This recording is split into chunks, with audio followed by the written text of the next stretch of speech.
Muy bien, siguiendo con Europa, vamos a ver qué pasa con la homeopatía en España. La homeopatía aparece por primera vez un escrito de homeopatía en España en el Journal of General Medicine Science en 1827. Porque Fernando Iriarte, que era un comerciante de Cádiz que enferma, viaja a Cotten para consultar a Hahnemann. Hahnemann lo ve, lo trata, remite a Lyon para que lo vea el doctor de Guiri, porque queda más cerca Lyon que Cotten de Cádiz, ¿sí? El conde de Guiri sigue tratando a Fernando Iriarte y este lleva libros de homeopatía a España. Pero, a pesar de que él lleva libros, él no era médico, intenta promoverlo, y es el doctor Cosme Oratis, un napolitano, el primero que empieza a promover la homeopatía, porque él llega a, pues él era médico casa real de Nápoles, y llega con el napolitano a una reunión de aristócratas que había en España, y los otros médicos comienzan a ver la homeopatía que el Cosme Oratis utiliza, y comienzan a estudiar homeopatía. De suerte que aunque Fernando Iriarte se había ido a tratar directamente con Hahnemann, realmente ingresan los conocimientos con este médico napolitano que comienza a enseñar o a difundir la homeopatía en España. Como ustedes ven, en 1892 ya existe el Hospital del Niño Dios, donde se trata la gente con homeopatía. En el 2009 se reconoce como un acto médico. En el 2013, el Ministerio de Sanidad abre un proceso para regularizar, y hay posgrados en Sevilla, en Santiago de Compostela, en Murcia, en Zaragoza, en Barcelona. Pero en el 2020 se cierran estos posgrados porque lo que conversábamos relacionado con los descréditos que se están haciendo al ejercicio de la homeopatía en Europa. Pero bueno, sigamos con la historia. En 1845, José María Núñez funda la Sociedad Hahnemanniana Maritense y crea la Gaceta Homeopática, y en 1850 se concede a la sociedad la cátedra y clínica para enseñar la doctrina homeopática. De modo que desde 1850 se empieza a enseñar en las universidades. En 1853 se crea la fundación de la Academia Homeopática Española, y aunque existían varias escuelas, no es necesario ser médico para ejercer la homeopatía en España. Es decir, en Francia se necesita ser médico, en Bélgica también, en Inglaterra puede uno ser médico o practitioner, en Alemania también y en España también. Por eso existen tantos inconvenientes con el ejercicio de la homeopatía en los países donde no es necesario ser médico para ejercerla. Bueno, de España vamos a saltar a Italia. En Italia, la homeopatía la introduce el doctor Harton, y la introduce en 1841, cuando el Papa Gregorio XVI autoriza a ejercer la homeopatía en el Estado papal, o sea, en el Estado del Vaticano.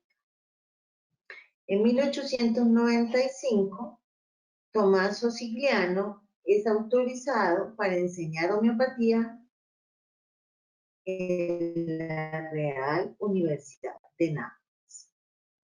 De modo que, aunque en el siglo XIX es autorizada legalmente la homeopatía, actualmente se considera apenas una estrategia terapéutica y no una especialidad de la medicina.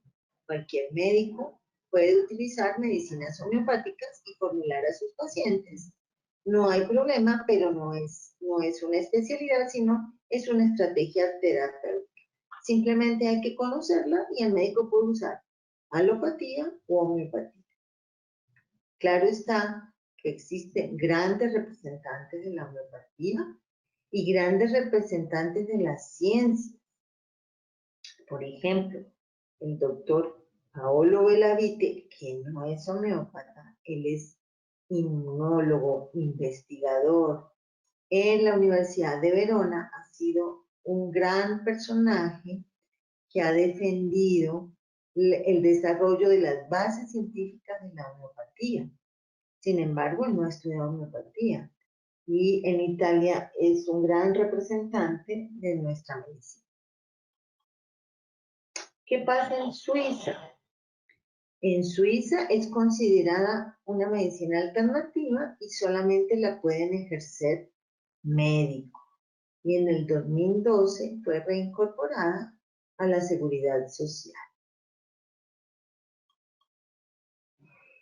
En Suiza tenemos un gran representante de la homeopatía, que es el doctor Pierre Schmidt. Históricamente fue un grande. Él es egresado del Royal Homeopathic Hospital de Londres.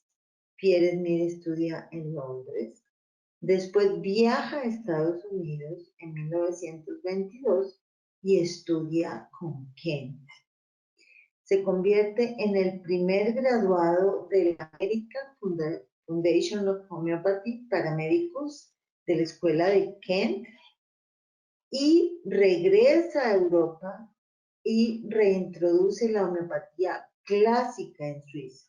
Suiza y Francia estaban muy pegaditos y en Francia y en Suiza se trabajaba con la homeopatía pluralista francesa, pero es Pierre Schmidt quien se encarga de reintroducir el unicismo a Suiza, funda la Liga Homeopática Internacional, por eso es importantísimo Pierre Schmidt, que es, digamos que la asociación internacional que nos agrupa a todos los médicos homeópatas.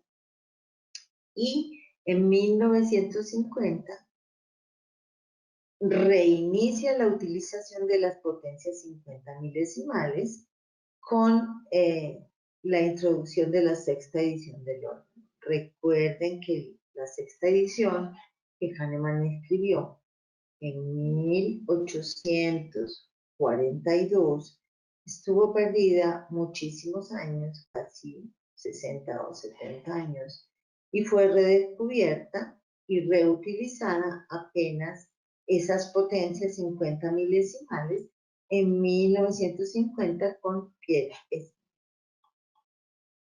De modo que ya podemos acabar con la homeopatía en Europa.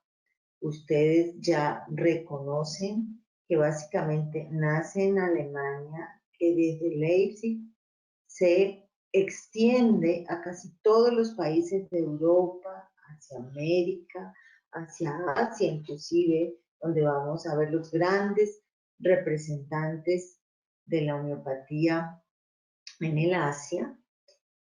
Y el segundo país representante e importantísimo es Francia, porque Hahnemann de Alemania se va a vivir a París y ahí hay un gran manejo de la homeopatía, no solo unicista, sino que se crea una escuela muy especial que es la escuela del pluralismo o de la homeopatía clínica. Otro país importantísimo es Inglaterra, sin dejar de desconocer el ejercicio de la homeopatía en España y en Italia. Sin embargo, los tres grandes representantes de la homeopatía en Asia son Alemania, en Europa son Alemania, Francia e Inglaterra.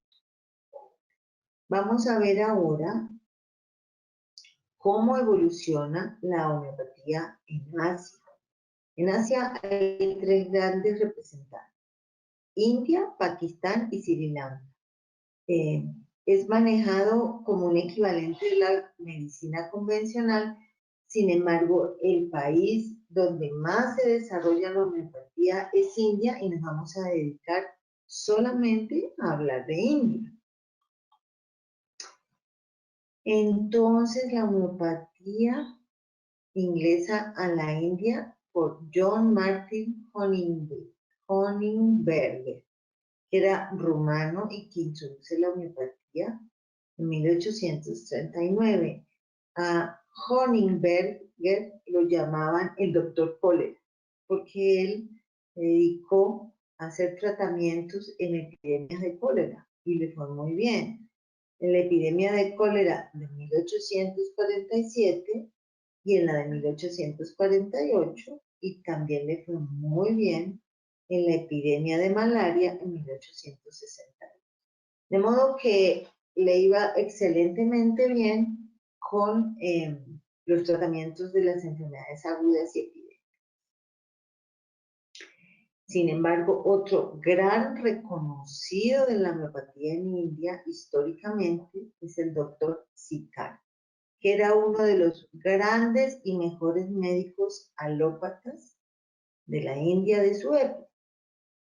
Él decide estudiar homeopatía y aplicar homeopatía, y le va divinamente. Por eso son los dos grandes representantes históricos de la homeopatía en la India. En la India se puede estudiar homeopatía como especialidad, pero también desde el pregrado, igual que en México. Hay grandes escuelas de homeopatía donde uno comienza a estudiar desde el pregrado.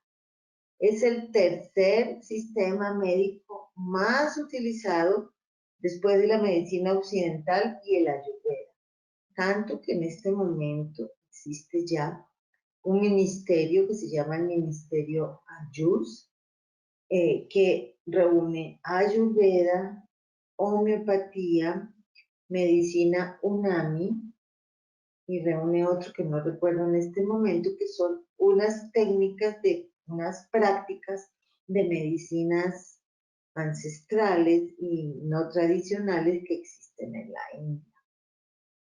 Hay más de 200.000 médicos registrados y ejerciéndola, y se puede estudiar, como ya les decía, en posgrados, o se puede estudiar desde el pregrado, cuando salen con el título de licenciado en medicina homeopática y cirugía. Dura más o menos 5 años y medio, entran bachilleres, tienen una formación académica y les enseñan básicamente homeopatía unicista. Y están los cursos de posgrado que se pueden hacer, por ejemplo, en la Universidad Nacional de Calcuta, que duran 3 años, va dirigidos a licenciados en medicina, entiéndase ciclo básico de medicina, a licenciados en homeopatía y cirugía también. Y es profundizar los estudios en homeopatía cuando ya son los licenciados que salen de medicina, homeopatía y cirugía de los institutos que ahí pueden ver. Y es para capacitarlos y profundizar más en el conocimiento. Existen grandes maestros de la homeopatía.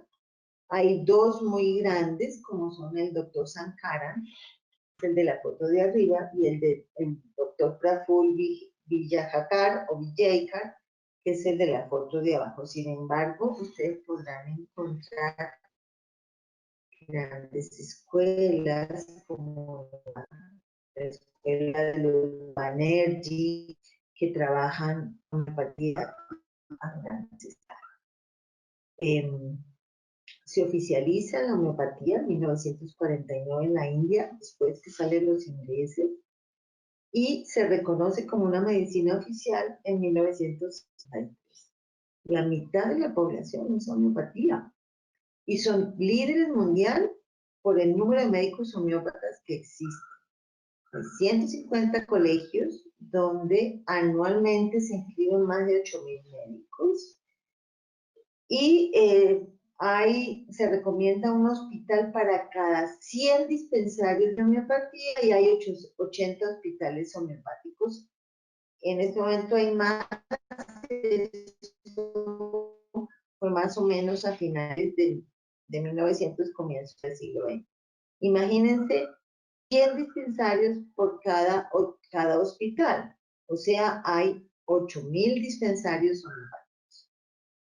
Allá se trabaja de una manera muy rápida, hacen una homeopatía clínica, eficaz y rápida y certera.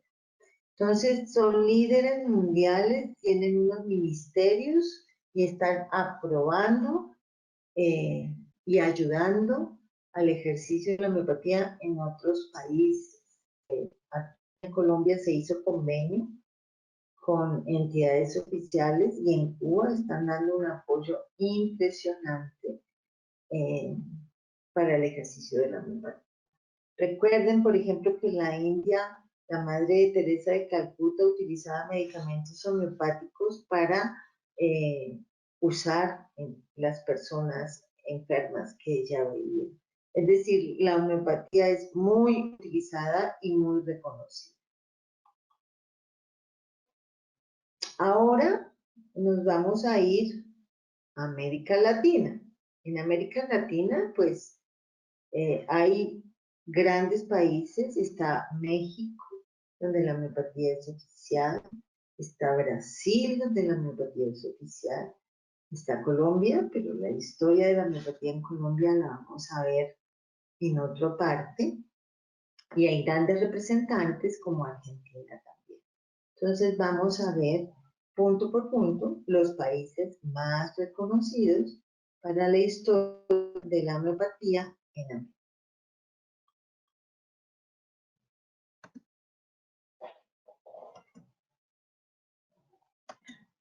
Bueno, tocó parar porque no sé qué pasa, no me corre. Ay, se me frenó. Ay. Bueno, entonces empiezo aquí, pero otra vez, porque esto se cortó. Listo, doctora, tranquila. Vamos a empezar aquí porque no podía avanzar. Bueno, vamos a revisar ahora qué pasa en América Latina. En América Latina tenemos países muy importantes como Brasil, México, Colombia, Argentina, que son grandes representantes y grandes exponentes de la homeopatía. Por ejemplo, en Brasil, en México y en Colombia es oficial, hacen parte de los sistemas médicos, se necesita ser especialista para ejercerla. En Argentina, un médico puede estudiar en cualquier institución y ejercerla, no es una especialidad de la medicina, pero está aprobada para ejercer, habiendo estudiado en una institución como la AMA, la EMA, la Escuela Pasteur. Entonces vamos a mirar ahora qué pasa con los diferentes países. En Brasil, la homeopatía entra por Benito Jules Moore, que es un médico francés, homeópata naturalista y que vivió en la India, murió en el Cairo. Él estudió medicina en la Universidad de Montpellier, pero no acabó, se dedicó a viajar por Europa, fue muy naturalista, enfermó de una tuberculosis y es tratado en Italia con homeopatía y entonces decide estudiarla y decide que es importantísima. Él viaja en diferentes partes del mundo porque era naturópata estudiando las plantas medicinales y llega a Brasil. Y en Brasil crea el Instituto SAI para homeopatía, el Instituto Homeopático de SAI en Santa Catalina, y es el que introduce la homeopatía en el Brasil. Lo utiliza como un arma importantísima para tratar las enfermedades epidémicas que existían en la selva amazónica. En 1843 funda el Instituto Homeopático del Brasil y regresa en el 48 a Europa.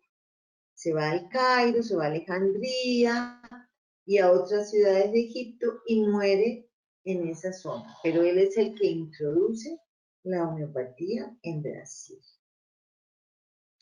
Entonces, como les decía, crea el primer instituto homeopático, el Instituto Homeopático SAI, después la Escuela Homeopática del Brasil, el Instituto Hahnemanniano, y en 1886, por un decreto imperial a nivel ya de los Estados Unidos del Brasil, se reconoce la venta de los medicamentos homeopáticos en las farmacias.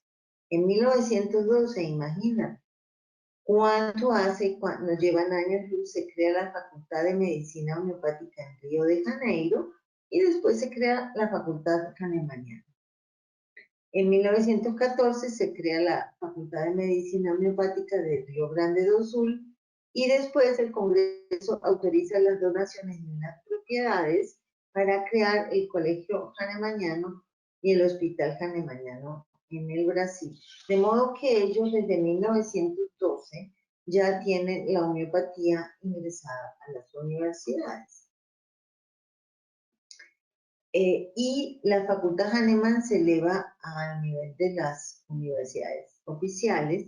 En el 52 se promulga, en 1952 se promulga una ley que obliga a enseñar las farmacotecnias homeopáticas en todas las facultades de farmacia. O sea, ellos llevan enseñando en las facultades de farmacia, la farmacotecnia homeopática desde 1952. En el 77 es reconocido e integrado al Sistema General de Salud. Aquí la tía presenta el Sistema General de Salud en este. Y en 1980 conocida de hay muchas asociaciones, hay muchos acuerdos de cooperación y en las asociaciones hay unos acuerdos de cooperación que generan unos exámenes para obtener el título de especialista como el TOEFL, por ejemplo, como si fuera un TOEFL, pero un examen general para que en todas las facultades, para ser especialistas de homeopatía, contesten las mismas preguntas. De modo que hay 18 universidades en 12 estados diferentes donde se puede aprender homeopatía en Brasil. Miren lo importante que es la homeopatía en Brasil. Y ya se ha extendido a todo el sistema de salud de Brasil. Vamos a pasar ahora a México, que es otro de los grandes países de Latinoamérica donde la homeopatía tiene un reconocimiento oficial. Tal vez esta es la primera en Latinoamérica que tiene su reconocimiento oficial porque es desde 1895. La homeopatía ingresa en México a través de unos médicos catalanes que la introducen desde el departamento, desde el estado de Veracruz y comienzan a ejercerla oficialmente. Pero es en 1863 que el benemérito Benito Juárez autoriza al Instituto Homeopático a ejercer. Y en 1876 se crea la Sociedad Médico Homeopática Mexicana. Pero oficial, como una medicina donde haya enseñanza y práctica de la homeopatía, comienza en 1895 porque el presidente Porfirio Díaz recibió unos miembros de su familia y el tratamiento homeopático y conoció las bondades de la homeopatía. Y él era un dictador. Entonces él dijo, lo que es bueno para mí es bueno para el resto de mi pueblo.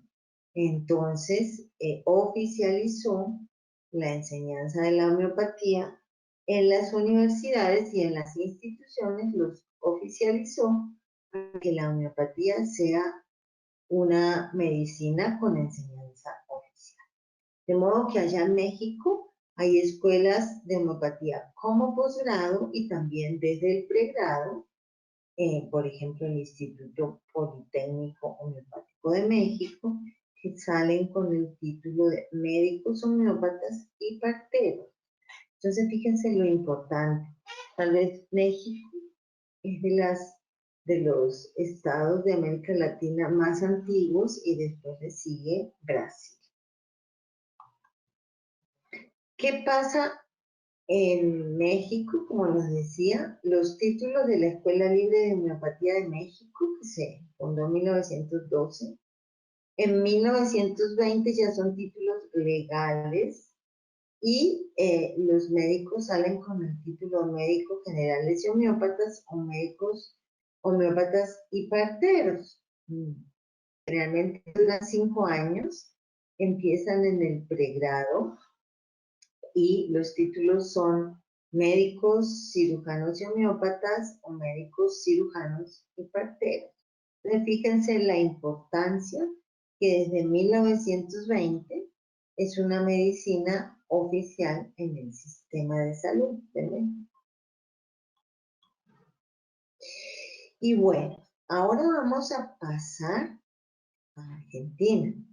Es importante conocer que es un país donde existen asociaciones, grandes asociaciones homeopáticas, donde se enseña la homeopatía y que allá es conocida desde los inicios de las campañas libertadoras. En 1817, el libertador general San Martín cruza la cordillera de los Andes con su ejército y él era un noble, era de familia española y nobles vivían en el virreinato del Río de la Plata y sus padres envían a su hijo a estudiar a Europa. Su hijo estudia y estando en España conoce las campañas francesas, todo el trabajo de Napoleón con la liberación de Francia, regresa a la Argentina o al virreinato del Río de la Plata, igual que Simón Bolívar está en España y regresa con todas esas ideas de la libertad de la gran. Entonces, cuando Bolívar comienza las campañas libertadoras en Colombia y cruza páramos de Pirra y Paya y tiene grandes bajas, San Martín cruza también los Andes en 1817 para libertar a Chile, picos más altos con nieves eternas. Él no tiene bajas de sus soldados, les hacía tratamiento con un botiquín homeopático que todavía está en el Museo San Martiniano en la ciudad de Buenos Aires. Entonces es importante saber que la medicina homeopática acompañó las campañas libertadoras de Latinoamérica, haciendo que no existieran bajas. En ese momento la historia cuenta, los españoles que estaban en Chile nunca pensaban que las campañas libertadoras o los ejércitos libertadores iban a venir por la cordillera. Ellos estaban esperando que llegaran por las costas desde el Alto Perú, pero eso nunca sucedió. El ejército llegó cordilleras y los atacó y los venció rápidamente, haciendo que el rey tratara de subir al Alto Perú y se escapara en barco pues, de las guerras libertadoras. Entonces, entra en 1817, pero es muy importante que Guillermo Sainz fue la primera farmacia en Buenos Aires y otra en Montevideo en el año de 1846. Todavía eso era virreinato. No, no era virreinato en 1846, ya había República Argentina y República Oriental del Uruguay en 1846. Entonces él crea dos farmacias, o funda dos farmacias homeopáticas en los dos costados del Río de la Plata, una en Buenos Aires y otra en Montevideo. En 1869 se crea la Sociedad Hahnemanniana. En 1832 nace la Asociación Médica Homeopática Argentina y en 1972 se crea la Escuela Médica Homeopática Argentina. Es importante que sepan que en Argentina no se enseña en las universidades como posgrado. Hay grandes instituciones, está la Asociación Médica Homeopática Argentina, o la AMA, la Escuela del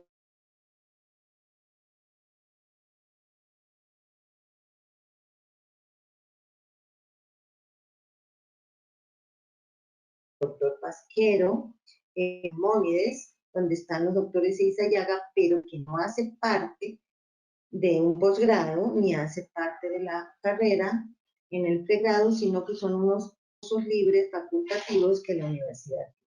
De modo que Argentina tiene grandes representantes homeópatas reconocidos a nivel mundial.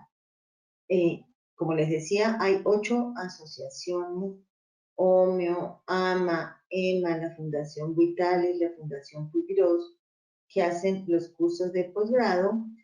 Maimónides, que tiene unos cursos que son diplomados de posgrado, que es dictado por la Asociación Homeos. Y en la Universidad de Buenos Aires, de la cual yo soy egresada, hay cursos de actualización donde se habla de la teoría y práctica de homeopática y son dictados por la Fundación. De modo que hay diplomados en 2 universidades y hay asociaciones que enseñan homeopatía. Y los grandes tenemos pues al doctor Pasquero, que fue el fundador de la AMA, que después salió con el doctor Candegave a fundar la EMA, y el doctor Pasquero, que era hijo de unos carniceros, su padre era carnicero, decide estudiar homeopatía, decide estudiar medicina y después decide estudiar homeopatía. Y su papá le dijo que él había ahorrado muchísimo para que él estudiara y se capacitara y que fuera a estudiar al mejor lugar homeopatía, y él decide ir a estudiar a Estados Unidos con el doctor Kent y es discípulo directo del doctor Kent. Entonces, la homeopatía en Argentina tiene una gran tendencia kentiana, que el doctor Pasquero llega a Buenos Aires y organiza la Asociación Médica Homeopática y es junto con el doctor Eugenio Candegave, que es uno de los grandes reconocidos a nivel mundial. Después su hijo Eugenio y Marcelo crean la Escuela Pasquero de Homeopatía, que es otra gran escuela. Entonces, en Argentina está el doctor Pasquero, Candegave, padre e hijo. Hay otro grande que es el doctor Masi Elizalde, con su tendencia y estudio desde otro punto de vista más humanístico y más desde problemas integrales psicológicos, para hacer el análisis de la historia de los pacientes. Está el doctor Cánfora, que es un médico internista, profesor de medicina interna de la Facultad de La Plata, pero además crea su escuela de homeopatía Vitalis y es profesor y director de esa escuela. Y tenemos al doctor Eizayaga, padre, que nos deja unos legados bien interesantes como son los del repertorio y las traducciones de los libros de material. Bueno, entonces vamos a hacer otra vez un sondeo para saber cómo están de atentos en el transcurso de esta clase de historia. La pregunta es, ¿en cuál de estos países se enseña oficialmente homeopatía en universidades? 1, Argentina. 2, Brasil. 3, México. Y 4, la pregunta 2 y 3 es correcta. Tienen 30 segundos para contestar, pensar y anotar.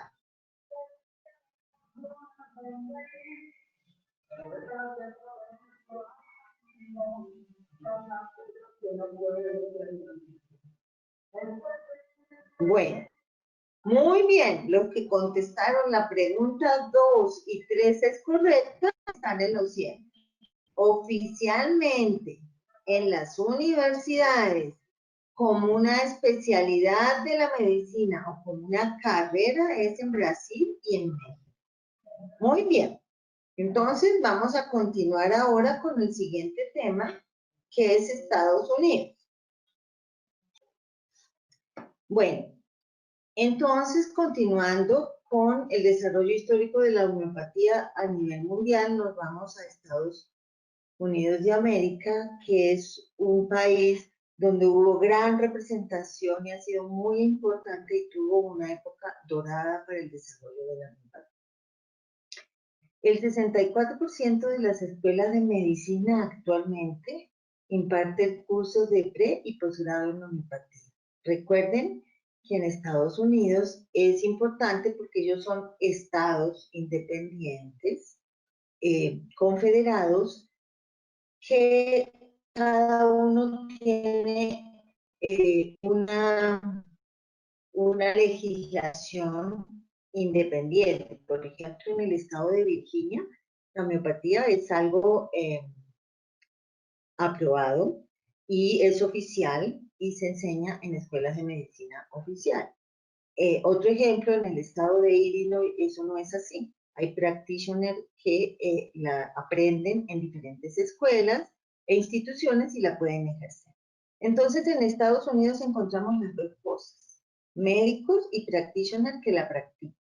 En algunos estados es una medicina oficial y en otros no.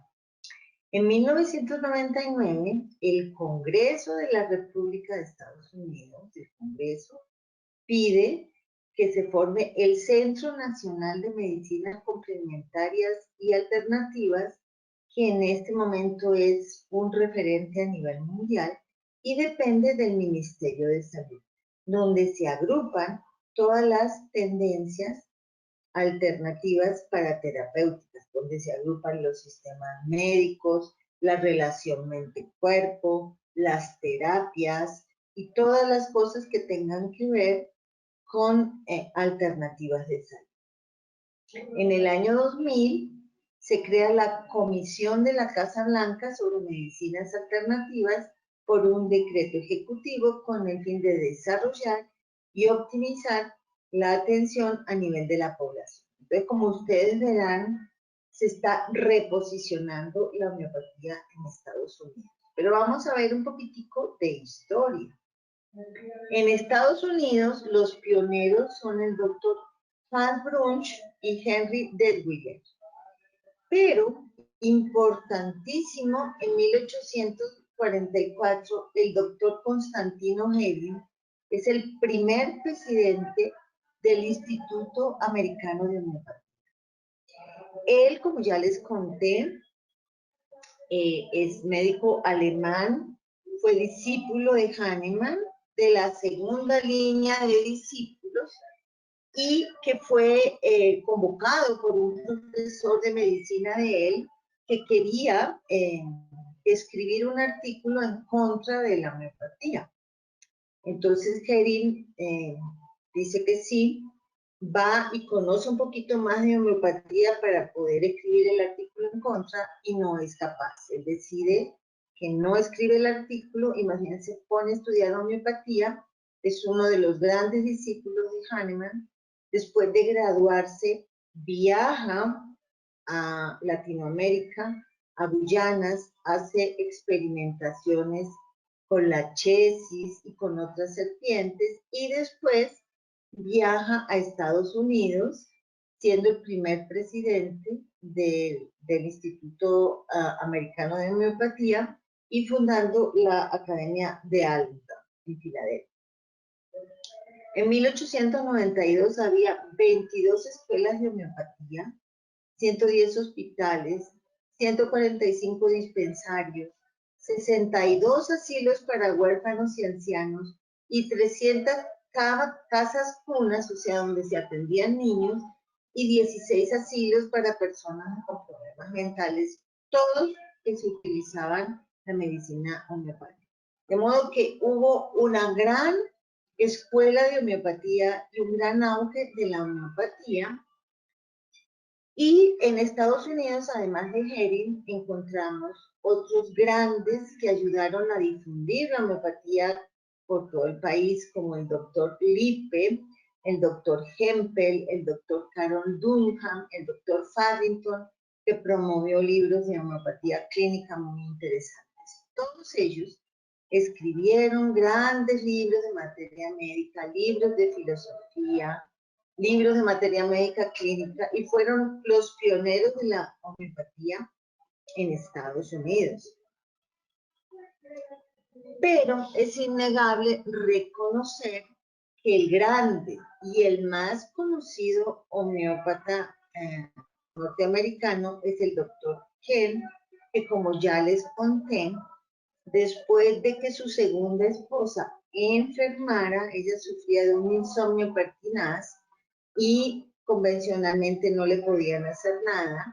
Entonces él acude a la medicina homeopática y que mira cómo ese médico homeópata era muy minucioso tomando el caso homeopático, muy minucioso viendo cómo le preguntaba los síntomas, cómo evolucionaba esa historia clínica y cómo seleccionaba el medicamento, que le pareció eso maravilloso y decidió estudiar homeopatía, que nos dejó grandes legados. Uno es el repertorio médico de Kent, el moderno repertorio de Kent, como es el título, donde él trata de organizar y recopilar, es una base de datos, el repertorio es una base de datos donde podemos encontrar los síntomas que refieren los pacientes organizados en capítulos y grandes temas, y esos síntomas que están estructurados por capítulos tienen unos medicamentos con niveles de evidencia 1, 2 y 3 de cómo funciona ese medicamento. El nivel de evidencia 1 es cuando ese medicamento fue experimentado y produjo síntomas en personas en aparente estado de salud. El nivel de evidencia 2 es cuando ese medicamento fue experimentado y reexperimentado en otra corte y produjo los mismos síntomas en personas en aparente estado de salud. Y el nivel de evidencia 3 es cuando ese medicamento cura ese síntoma en personas enfermas. Entonces nosotros tenemos grandes trabajos relacionados con evidencia. Uno de ellos es el repertorio, que como les decía es una base de datos impresionante que nosotros tenemos. Otro trabajo de Kent es su libro de materia médica, donde hace un gran análisis de muchísimos medicamentos y los describe en forma narrativa, explicándonos cómo los pacientes tenían los síntomas y cuáles eran los síntomas que se tomaban y cómo se curaban. También escribe su libro de filosofía homeopática y también nos deja un legado de las observaciones pronósticas, que aunque Hahnemann había hablado del pronóstico, con las centesimales en la quinta edición del órgano, en la sexta habla del pronóstico con las potencias 50 milesimales que nunca conoció las potencias 50.000 decimales porque murió antes de que la sexta edición del órgano saliera a la luz pública. Recuerden que estuvo mucho tiempo perdida. Entonces, Ken hace unas observaciones pronósticas con la utilización de potencias centesimales en dosis únicas. Así como mantener 3 o 4 observaciones, Ken las divide y las desglosa, que fueron un hito muy importante y son muy utilizadas cuando uno prescribe potencias centesimales en dosis únicas. Entonces, uno de los grandes a nivel mundial es el Dr. Ken con su escuela. Sin embargo, no podemos desconocer y dudar de los pioneros como fueron Herring, Lippe, Dunham, Farrington, que fueron grandes, grandísimos en la homeopatía. Y recordar que como en la historia a nivel mundial, en Estados Unidos hubo una época maravillosa, pero a partir de 1914, después del informe Flexner, que empieza a decir que existen muchas escuelas de medicina que no cumplen con unos parámetros y condiciones académicas de enseñanza, se comienzan a dar estas escuelas de medicina, unas alopáticas y muchas homeopáticas. Entonces, la declinación de la homeopatía en Estados Unidos comienza después del informe Flexner en 1914, donde exigen que las escuelas de medicina sean más estrictas en la enseñanza para las personas que ingresan a estudiar. Por eso el informe Flexner alcanza a desacreditar y debilitar el corpus homeopático. Pero a pesar de esto que sucede después de 1914, a finales del siglo XIX se crea la Asociación Hahnemanniana Internacional, que enfrenta a todas las asociaciones médicas alopáticas de la época y, como les conté, a comienzo del siglo XX, esta Asociación Homeopática Internacional declina sus fusiones porque el informe Flexner hace que muchas escuelas de homeopatía se cierren y también hace que muchas asociaciones, por ejemplo, la Asociación Médica Homeopática, la AMA, Médica Homeopática Americana, no permitía, si una persona que era médico estudiaba homeopatía, no permitía que fuera miembro de la Asociación Médica Homeopática, del AMA. Entonces, eso hizo que muchas personas dejaran de estudiar o que muchos que habían estudiado homeopatía dejaran de practicarla o ejercerla porque eran sancionados. Entonces, eso es parte de la historia mundial en América. En este momento hay más de 2.000 practicantes y más de 1.000 médicos que ejercen la homeopatía. La FDA, a los medicamentos homeopáticos son aprobados y son de venta, son aprobados por la FDA y son de venta no controlada, o sea que se pueden conseguir y de hecho se consiguen en tiendas naturistas los medicamentos homeopáticos. En este momento hay 28 hospitales mixtos donde se puede practicar homeopatía. Hay